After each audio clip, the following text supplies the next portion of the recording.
नमस्कार जूले, ये आज मेरा चौथा दिन शुरू हो रहा है अनशन का।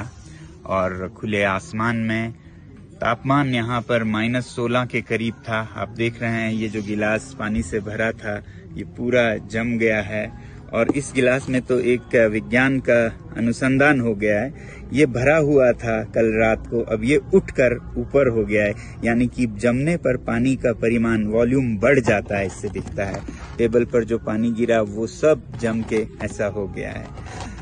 ऐसे में हम अनशन कर रहे हैं, मगर सबसे हैरानी मुझे ये है कि आज तक जो मेन स्ट्रीम मीडिया है भारत की, उसने इस आंदोलन का जो उथल पुथल इस सीमा पर हो रही है इसका जरा भी जिक्र नहीं किया। सीमा पार से एक सीमा हैदर आती हैं तो उन पर सैकड़ों घंटे चर्चा होती है, मगर भारत, चीन और पाकिस्तान के सीमा पर लद्दाख, इस पर जीरो चर्चा है। आपको पता है, मेरे ख्याल से तो आज भारत के इस सीमा पर हमारे सैनिक सबसे कमजोर स्थिति में हैं, क्योंकि यहाँ पर सबसे बड़े लड़ाकू माने जाते हैं लद्दाख स्काउट्स, सिख रेजिमेंट्स और गुरखा रेजिमेंट्स। आज लद्दाख के सैनिकों का मनोबल टूटा है, ठेस पहुंचा है, क्योंकि लद्दाख को न लोकतंत्र दिया गया है न संरक्षण।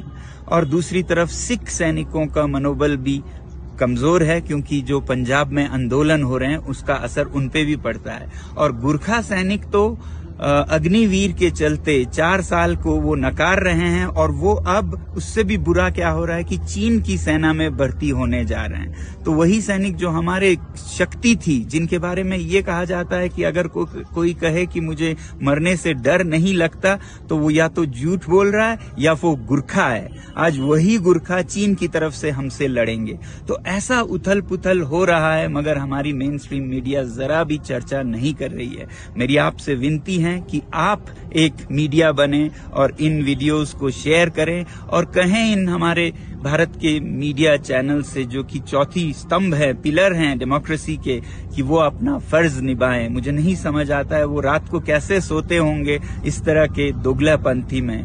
मुझे उम्मीद है कि आप सब लद्दाख का समर्थन करेंगे, भारत के सीमा की सुरक्षा का समर्थन करेंगे, क्योंकि लद्दाख के संरक्षण में ही भारत की सुरक्षा है। धन्यवाद।